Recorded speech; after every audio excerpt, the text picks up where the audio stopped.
بلوچستان کے شہر تربت کی مرکزی چوک سے منسلک ایڈووکیٹ گلی میں 5 دکانوں کے تالے توڑ کر ڈکیتی، جن میں پاک نیوز اور کتب ایجنسی، ایزی پیسہ اور جوسک شاپ شامل ہیں۔ پولیس ملزمان کی تلاش کے لیے چھان بین کر رہی ہے اور متاثرہ دکانیں پاک نیوز ایجنسی، کمبر سالے، ایزی پیسہ شاپ، آزاد کمیونیکیشن، واحد جوس شاپ شامل ہیں۔ پاک نیوز ایجنسی سے لوگوں کی امانت میں رکھے گئے 70,000 روپے لوٹے گئے، جبکہ کمبر سالے ایزی پیسہ شاپ سے موبائل کارڈز، موبائل فونز اور ایزی پیسہ کیش چوری کیا گیا۔ دیگر دکانوں سے بھی قیمتی اشیاء اور 20 لاکھ کے قریب رقم چرا لی گئی۔ شہر کے مرکزی بازار میں اس نوعیت کی واردات نے مقامی دکانداروں اور شہریوں کو پریشان کر دیا ہے۔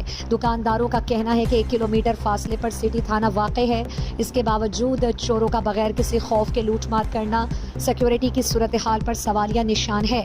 متاثرہ دکانداروں نے حکام سے مطالبہ کیا کہ وہ اس واقعے کی فوری تحقیقات کریں اور ذمہ داروں کو کیفر کردار تک پہنچائیں تاکہ آئندہ ایسے واقعات سے بچا جا سکے۔